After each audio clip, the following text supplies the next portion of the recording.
¿De dónde volvés? Estuve trabajando en la última salida, estuve en Sierra Leona, fui a trabajar un mes a un hospital materno-infantil y después me fui, desde ahí viajé hacia Sudán del Sur, también en un hospital general enfocado a disminuir la mortalidad materno-infantil y también hacíamos cirugía de urgencia y bueno, yo estaba encargado de eso. Tu especialidad es la cirugía general, ¿no? Sí, yo hice un posgrado de cirugía general en el Hospital Misericordia. Andrés, ¿cómo es tu relación? ¿Cómo fue, cómo comenzó tu relación con Médicos Sin Fronteras? Bueno, yo creo que mi sensibilidad social también, como quería ejercer mi profesión, creo que se me despertó cuando estaba en segundo año de medicina y empecé a trabajar en la Luciérnaga, de colaborador, en la revista, ¿no? Sí. Y bueno, y ahí estuve en contacto y empatía con los olvidados de nuestra sociedad y bueno, y ahí sentí también que era de una forma que quería trabajar y ejercer la medicina, ¿no? Después me enteré que era de Médicos Sin Fronteras por unas charlas que fueron a dar a la ciudad universitaria y bueno, en segundo año de la residencia apliqué, me puse a estudiar inglés y bueno, y cuando terminé la residencia salí mi primera misión. ¿Qué es Médicos Sin Fronteras? Médicos Sin Fronteras es una organización internacional que nace hace más de 40 años, en el año 71, en Francia, que hace acción médica humanitaria, asistiendo a las poblaciones más olvidadas del planeta sin ninguna discriminación por raza, religión, ideología política, y actúa independientemente de cualquier poder político, económico o religioso. Recién comentabas que comenzó tu primera misión. ¿A dónde fue tu primera misión, Andrés? Mi primera misión fue en Nigeria, en una epidemia de meningitis, en el 2009. Yo estuve un mes y medio durante marzo y abril. Y bueno, fue una intervención bastante atípica y nueva porque fue la intervención más grande de Médicos Sin Fronteras, una epidemia de meningitis donde se vacunaron 7 millones de pacientes y se trataron más de 7 millones de ciudadanos y se trataron más de 7 millones. Más de 7 millones se vacunó y se trataron más de 1.500 pacientes por parte de Médicos Sin Fronteras y con el gobierno de Nigeria, ¿no? Y bueno, y fue la verdad que una experiencia espectacular donde todo es nuevo y bueno, y hay muchos desafíos, así que bueno, la verdad que me encanta. A ver, contame, ¿cómo te sentías?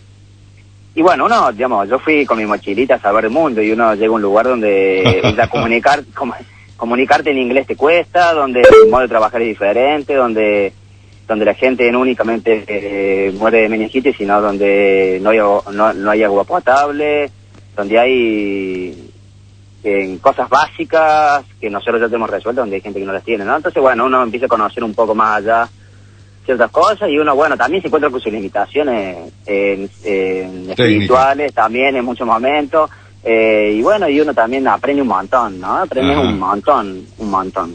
Ajá. ¿Por ejemplo? No, por ejemplo, de ir a nivel más espiritual, de querer ir a saber el mundo idealista, ¿no? Y encontrarte con que bueno, uno puede salvar vidas, ¿no? Y también uno después entiende que uno no puede cambiar el mundo, pero puede cambiar realidades de las personas y también cada persona es un mundo, ¿no? Y claro, eso la verdad que uno empieza a entender también eso, ¿no? Como el ideal de cambiar el mundo, cómo se materializa y cómo lo puede materializar uno con sus limitaciones, ¿no? Como una persona más de este mundo. A partir uno de empieza a entender eso. Claro. A partir de así, de esa pequeña gotita, ¿no? Exactamente, sí. En la gotita también está contenido todo el río, ¿no? Exacto. Uno también entiende eso. Andrés, ¿y qué otras misiones hiciste, ¿no? En todo este tiempo. ¿Cuántos años hace que estás con Médicos Sin Fronteras? Ya hace 4 años. 4 años. ¿Qué otras misiones? Porque apunto además a que me cuentes cuáles han sido las misiones que más te han conmovido. Perfecto. Bien. Después de Nigeria, bueno, en Nigeria fui como médico general, no fui como cirujano, pero mi segunda misión fue en Haití después del terremoto. Y esa fue mi primera misión como cirujano. También fue la intervención más grande en una emergencia de Médicos Sin Fronteras, donde también hubo muchísimos desafíos, donde fue el hito, creo que fue en la historia de la humanidad, fue el tiempo en el que menos cantidad de tiempo se murió más gente, ¿no? Fue un terremoto donde se murió más de 300.000 personas en segundos, ¿no? Y bueno, y eso traducido a los pacientes que quedaron lesionados fue impresionante, ¿no? Y bueno, y ahí también, bueno, había otras ONGs, también fue un desafío yo soy cirujano general, pero yo no sé de estructuras, no sé de armar quirófanos, de liderar equipos, digamos, no he hecho una carrera. Entonces uno la carrera la va haciendo con la necesidad, digamos. Si bien Médicos Sin Fronteras uno no está solo, porque hay un departamento logístico, hay un departamento financiero, hay un departamento médico, entonces uno aprende mucho a trabajar en equipo. Fue un trabajo en equipo muy grande el de Haití. Creo que ahí aprendí más a trabajar en equipo y bueno, y también entendí, bueno, la gente impresionante, entendí lo que era la resiliencia. Teníamos muchos pacientes que eran bastante resilientes y trabajadores nuestros que por ahí habían perdido familiares todo y estaban inyectados, trabajando con una sonrisa en la cara y poniendo lo mejor. Bueno, entonces fue también algo muy lindo, Haití. ¿Has tenido sensaciones de impotencia? Sí, obviamente, sí. Impotencia y frustración y el estrés son sentimientos que uno siempre los tiene. Yo creo que el estrés hay que aprender a manejarlos, ¿no? Aprender a manejar el estrés, la impotencia, cómo canalizarla y la frustración, cómo en muchos momentos aceptar y por otro lado manejarlo, ¿no? Porque si no uno también se paraliza y esa no es la idea, ¿no? Uno aprende a enfriar un poco la cabeza, ¿no? Enfriar un poco más la cabeza. ¿Hasta dónde fuiste? Y mi tercera misión fue en Yemen. Ajá. Que bueno, de Yemen me enamoré del primer país árabe que llegué, con por ahí mala información de lo que era por el momento mundial que estamos viendo, que por ahí relacionamos lo que es musulmán con otras cosas que nada tienen que ver, y llegué a un lugar donde con la gente entendía lo que era el valor de la palabra, con gente sumamente franca y con la que hablas mirándote a los ojos y no hace falta, digamos, decir más palabras. La verdad que fue fuerte lo de Yemen, y una cosita que te quería contar, que quería destacar, por ejemplo, con respecto a los pacientes, ellos no entendían. Yo soy cirujano general, ¿no? Antes de hacer una intervención quirúrgica, el paciente, o en su caso que el paciente no puede, los familiares tienen que firmar un consentimiento informado. Sí. Bueno, muchos pacientes no entendían por qué tenían que firmar un papel si ya verbalmente le habían dicho que sí. Ah.